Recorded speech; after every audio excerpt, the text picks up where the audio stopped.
Il est arrivé de nuit. Cet étrange équipage date du IIe siècle après Jésus-Christ.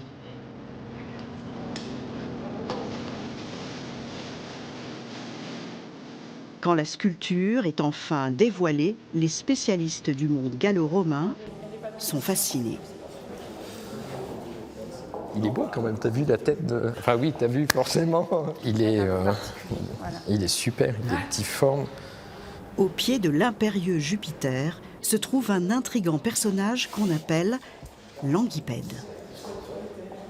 C'est un géant qui sort de terre, qui représente en fait les forces telluriques et qui va être terrassé par le cheval, en fait, par Jupiter sur son cheval. Et c'est quelque part l'allégorie du dieu suprême qui va terrasser les forces souterraines. D'où vient cette statue? C'est un paysan qui la retrouve dans son champ en 1849, près de Billon, dans le Puy-de-Dôme. Une découverte relatée dans la presse de l'époque. C'était un agriculteur, M. Brunel, on a son nom, et avec sa famille, pendant une vingtaine d'années, on sait par les textes qu'il a promené de ville en ville cette statue qui alors n'était pas interprétée comme un dieu Jupiter terrassant un monstre, mais comme l'empereur qui terrasse le barbare.